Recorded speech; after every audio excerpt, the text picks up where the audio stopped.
welcome to Focus Today. You know, over the past few years, we've been keeping you up to date with all the stuff that's happening in the world for the combat zone areas, the wars that have been going on, and trying to make sense of it all. And of course, one of those that's been a hot spot for quite a few years now is Syria, with Bashar Assad and the latest developments within the past year of Russia getting involved in some of the incursions there, and the United States, of course.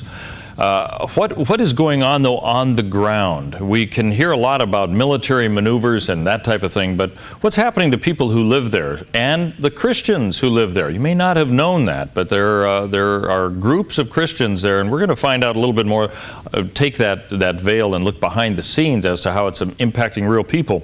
Emily Fuentes is Communications Director for Open Doors USA. It's great to have you with us. Thank you so much for having me.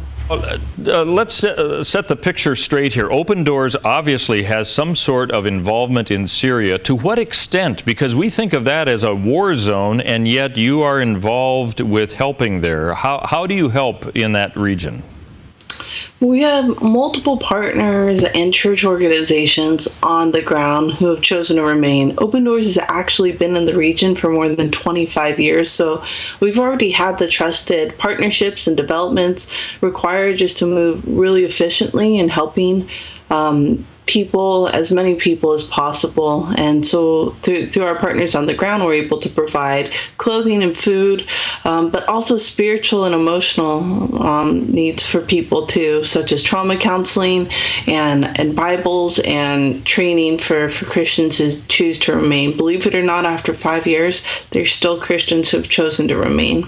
Wow, and I do want to get that perspective. You know, I know that when sometimes these hardships happen, missionary groups have to leave for their safety and all the rest, but you've been there. So is it a scaled back operation from what you had been, let's say, 8 years ago, or are you just as strong as you were then? So it is through partners and locals on the ground that we work through.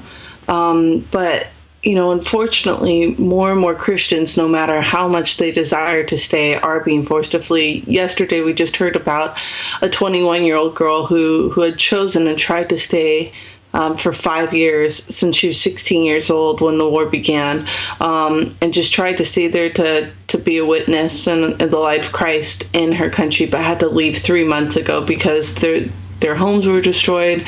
They just couldn't access food and water anymore. There was no way they could stay anymore. So unfortunately, we're seeing more and more decrease by the day, but for those who are remaining, they're still able to stand strong, not only help persecuted Christians, but also reach out to their neighbors as well. You know, that's an amazing thing. When I see pictures of Aleppo and so on, you just wonder how anybody could actually even live there. Clearly, the people who have been there, it's been a decimating situation. A lot of people leaving, trying to go to Western Europe and all the rest. Yet you say there are Christians there. Give us an idea how, it's probably pretty hard to identify how many are still there, but from what you can tell, give us the scope. How many Christians are in Syria right now? Yeah, like you said, it's hard to scope just because so many are being forced to flee daily even. But there's thousands that still remain, and the church leaders are usually the ones who are choosing to remain, completely understanding why their congregants might have to flee and have no other choice. But these leaders are choosing to remain, again, not only to reach out to the Christians who remain, but even their neighbors and even the extremists at times. So we've heard miracles, nothing short of miracles, happening in Syria. For example, we've been delivering Bibles for years, but we've never seen this massive of amount requested of Bibles, bringing entire shipping containers full and having them completely run out upon delivery, just because there's that many people wanting Bibles now, even though so many people are fleeing. Just to kind of perspective. Yeah, that is amazing. Where's this request coming from what you can tell? These are coming from the church leaders with people who are showing an interest in Christianity. Again, before the war, that hunger wasn't necessarily there.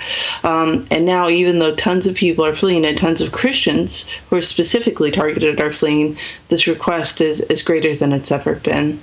Also, we've seen a many stories of extremists coming to Christ. There's one in particular with some church leaders sharing with us that they were passing out food and clothing to the local community and saw a man who they could tell was an extremist by his beard and the clothes he was wearing and the fanatical statements he was making, but decided to still invite him in to hear the gospel message while keeping an eye on him for everyone's safety.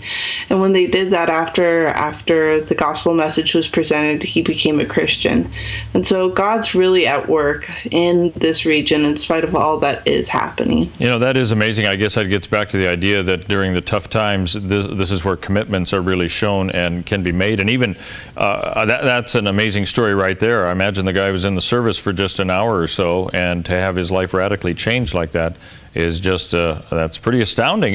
Do you hear a lot of these stories coming out of changed lives going on in Syria? We are, and everyone there keeps reflecting on just kind of the beauty and how it comes full circle. It was the road to Damascus where one of the greatest persecutors of Christians had his encounter with Christ, Paul the Apostle, and right there in Syria, and now seeing extremists and former persecutors of Christians coming to Christ, and as well as regular people coming to Christ as well. God is at work in spite of the horrific events happening.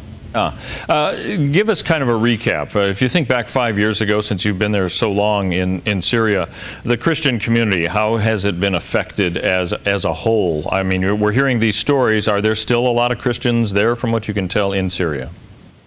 Yeah, so Syria started off 5 years ago, before the war broke out.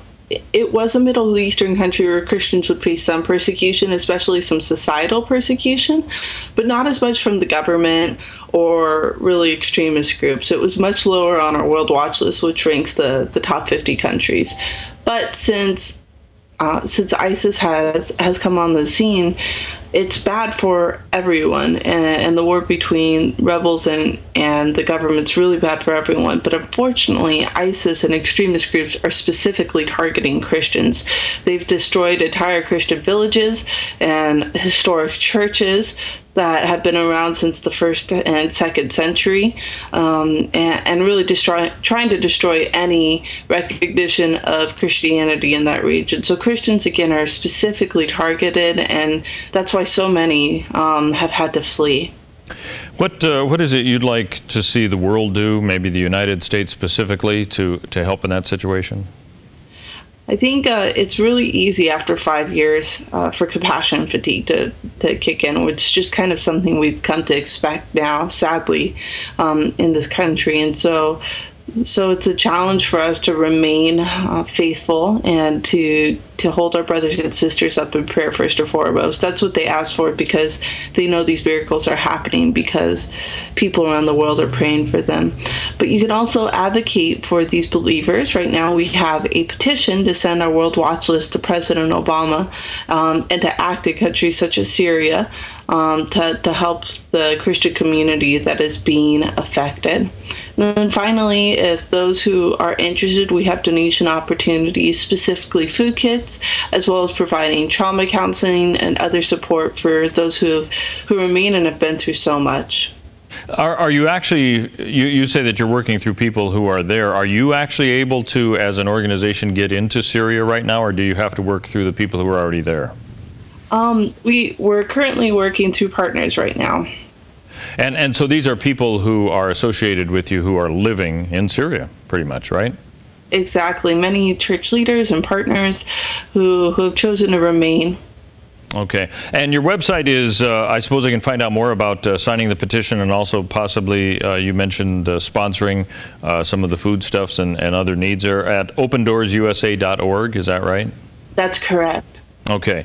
OpenDoorsUSA.org, the place to find out more about this. And it sounds like Open Doors is going to be in there for the long haul. I mean, you've been there already during 4 years of the Civil War. It sounds like you're there to work with those people on the ground as much as you can throughout however this ends up, I suppose.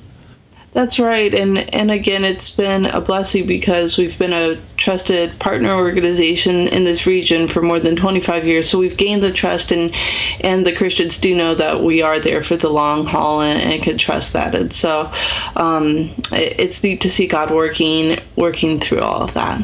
Yeah. All right, Emily Fuentes, Communications Director of Open Doors USA. Thanks for being with us. Appreciate it. Thank you so much for having me. You bet. Coming up, we're going to be talking with the CEO of Financial Issues Stewardship Ministries, called FISM, about the whole aspect of, all that money we've been saving on gasoline, or we should be saving. What have we done with it anyway? We're going to answer that question coming up in just a few minutes here on theDove.